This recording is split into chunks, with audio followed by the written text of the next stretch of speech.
YouTube'dan istədiyiniz cavabı çəkirəm. Əvvəlcə gəlin videoya baxaq. Ondan əvvəl türkçə yazılar var idi, türkçə şeirlər də var idi. Amma ilk dəfə türkçə heca divanında divan bağlayır Şah İsmayıl. Yəni şair olaraq bu bir. Başlayaq ondan ki, həqiqətənmi İsmayıl Səfəvi Azərbaycan ədəbiyyatında heca vəznini divan səviyyəsinə gətirmiş bir şairdir.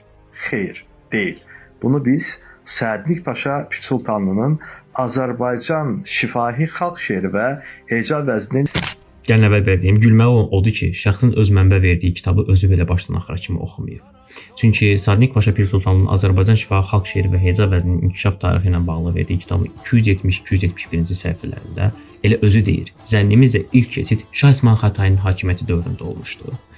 Və həmin kitabda istinad verilən başqa bir qaynaqda isə, yəni Həmid Araslının müəllifi olduğu kitabda Azərbaycan ədəbiyyatı tarixi qədim dövrlərin 18-ci əsrə qədər Azər nəşri 1958-ci il buraxılışında 220-225-ci il səhifələrində keçir. Bu Xətai Azərbaycan poeziyasında heca vəzninin ilk nümunələrini yaradan və onu divan ədəbiyyatı səviyyəsinə qaldıran ilk şairdir.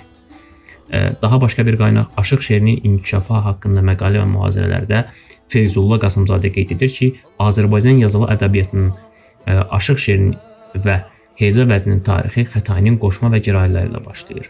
Bu 19-cu əsr Azərbaycan ədəbiyyat tarixi 1966-1974-cü il nəşrində 33-34-cü səhifələrdə yer alır. İlk dəfə heca vəznində şeir yazmaqla ilk dəfə heca vəznində Azərbaycan dilində divan yaratmaq fərqli anlayışlardır. Yəni bunu bir tarixçi olaraq anlamamısansa, mənim sənə deyəcək heç bir sözüm yoxdur, sözün açığı. Yəni biri var Qazi Burhanəddinin, Nəsiminin yazdığı ilk heca vəznində Azərbaycan dilində olan şeirlər, biri var Xətainin tam bir divanı, qəzəl, qəsidə, qoşma, gəraylı, yəni bayatı, məhz heca vəznində yazmış və bunu divanı kitab formasında hazırlamışdır. Bu ilk dəfə akademik Azərbaycan ədəbiyyatında Şah İsmayıla aid edilir.